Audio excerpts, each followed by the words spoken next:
हरियाणा की 10 सीटों पर मारामारी, जेजेपी से बेरुखी भाजपा पर पड़ेगी भारी।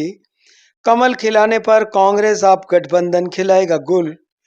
हरियाणा की किस सीट पर किसकी शय, किसकी मात, किन सीटों पर टक्कर, कौन सी किसकी मजबूत। आइए जानते हैं हरियाणा लोकसभा सीटों का समीकरण।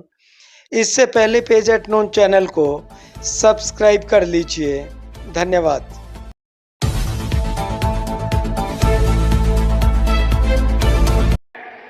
अब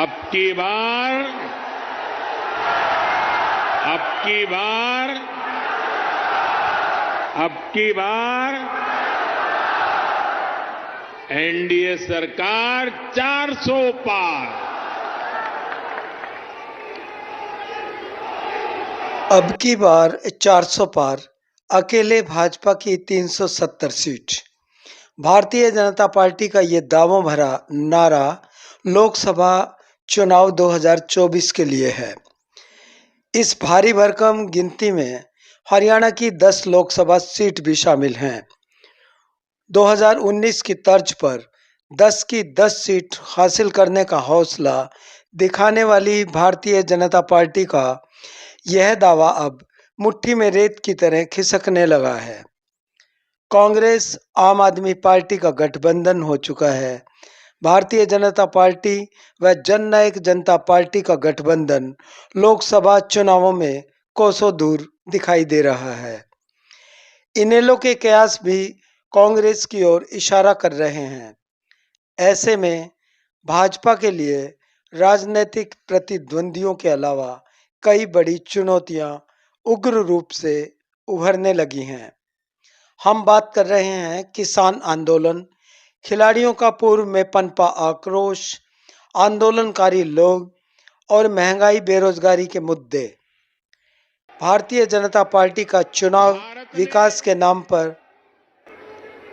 अपने तीसरे टर्म में विकसित भारत बनाने के लिए हरियाणा का विकसित होना भी बहुत जरूरी है। और हरियाणा तभी विकसित होगा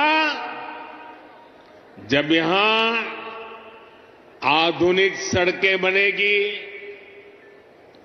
हरियाणा तभी विकसित होगा जब यहां रेलवे का आधुनिक नेटवर्क होगा। हरियाणा तभी विकसित होगा जब यहां बड़े और अच्छे अस्पताल होंगे।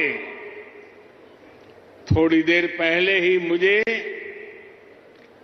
ऐसे अनेक कामों से जुड़ी लगभग 10,000 करोड़ रुपए की परियोजनाएं हरियाणा को सौंपने का अवसर मिला है।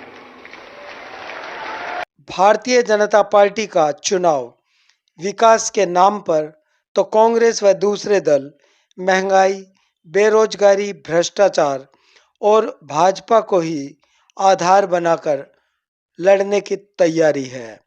हरियाणा के सभी राजनीतिक दलों की नज़र लोकसभा चुनाव पर इस तरह से है कि भाजपा के शीर्ष नेताओं की हरियाणा में 10 सीटों पर गारंटी अब बदलना शुरू हो गई है। मनोहर लाल खट्टर द्वारा 10 सीटों का दिया गया भरोसा अब मुश्किल में पड़ता नजर आ रहा है। राजनीति के जानकार आज के दिन हरियाणा की 10 सीटों में भाजपा को 6 से 7 सीट ही मान रहे हैं, जबकि कांग्रेस आम आदमी पार्टी के गठबंधन से यह चुनौती भाजपा के लिए और अधिक बढ़ने वाली है। चर्चा यह भी है कि अगर इनेलो भी कांग्रेस आम आदमी पार्टी के गठबंधन में शामिल हुई तो भाजपा की 10 सीटों के दावे और अधिक डगमगा सकते हैं। अब बात करते हैं भारतीय जनता पार्टी की मजबूत दावेदारी वाली सीटों की। इनमें फरीदाबाद, हिसार, करनाल, गुड़गांव में भाजपा पूरी तरह मजबूत है, तो अंबाला, कुरुक्षेत्र, सोनीपत में कांटे की टक्कर मानी जा रही है। रोहतक, भिवानी व सिरसा में कांग्रेस का दबदबा अभी से माना जा रहा है। रोहतक में दीपेंद्र हुड्डा, भिवानी महेंद्रगढ़ सीट पर श्रुति चौधरी और सिरसा से कुमारी शैलजा चुनाव में उतरे तो तीनों सीटों पर कांग्रेस की जीत के भरपूर दावे हैं। इसके अलावा कांग्रेस के जिताऊ कैंडिडेट मैदान में उतरे तो भारतीय जनता पार्टी के 10 सीटों के समीकरणों को प्रभावित कर सकते हैं। इन चर्चाओं के बीच ये आकलन भारतीय जनता पार्टी कांग्रेस गठबंधन के आमने सामने का है, परंतु जननायक जनता पार्टी व इंडियन नेशनल लोकदल के हिसार, सिरसा, भिवानी महेंद्रगढ़ लोकसभा सीट पर प्रत्याशी देखने को मिले तो इन सीटों पर चुनावी टक्कर और अधिक रोमांचकारी हो जाएगी। भाजपा की 10 सीटों पर दावा इनके बूथ व पन्ना प्रमुखों की फौज को देखते हुए हल्के में नहीं लिया जा सकता, परंतु कांग्रेस व अन्य दलों के नेताओं के पास जो पार्टी व अपनी शख्सियत के वोट बैंक हैं, उसे भी नज़रअंदाज नहीं किया जा सकता। भाजपा के पास संगठन है तो नेताओं का अपना कोई वोट बैंक नहीं है। हालांकि भाजपा में अन्य दलों से आए नेताओं का अपना वोट बैंक भी है, परंतु मोदी के नाम पर 10 सीटों पर काबिज होने की 2019 वाली रणनीति इस बार इतने उफान पर नहीं मानी जा रही है। राजनीति के जानकारों का कहना यह है कि इस बार हरियाणा में भी भारतीय जनता पार्टी के लिए सभी 10 सीटें हासिल करना चुनौतीपूर्ण है।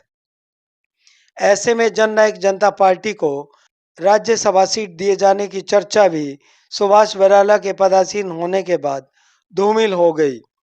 अब चर्चा यह है कि भाजपा के भीतर लोकसभा चुनावों में जेजेपी को राजस्थान में 2 सीट दिए जाने की अफवाहें जोरों पर हैं। इस तरह की चर्चाएं भाजपा के भीतर जेजेपी के प्रति स्नेह व सहयोग को भली भांति दर्शाती हैं।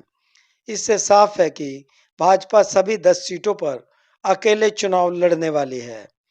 जेजेपी गठबंधन के तहत भारतीय जनता पार्टी से हिसार, भिवानी महेंद्रगढ़ सीट की चाहत रखती है। कांग्रेस 9 सीटों पर और 1 सीट पर आम आदमी पार्टी को कुरुक्षेत्र सीट तय कर चुकी है, परंतु आम आदमी पार्टी लोकसभा चुनाव के जरिए हरियाणा के विधानसभा चुनावों के लिए अपनी जमीन तैयार करने वाली है। फिलहाल मौजूदा समीकरण इस नज़रिए से आज के दिन देखे जा रहे हैं, परंतु आने वाले दिनों की उठापटक अभी भविष्य के गर्भ में है। देखना यह कि भाजपा का 10 सीटों का दावा, कांग्रेस की भाजपा से नाराज किसान, कर्मचारी, खिलाड़ी व अन्य वोटों में सेंधमारी और लोकल पार्टियों के वजूद के बीच चुनाव में कैसा गुल खिलता है। आप अपनी राय जरूर रखें। पेज एट नोन चैनल को सब्सक्राइब करें। नमस्कार व शुक्रिया।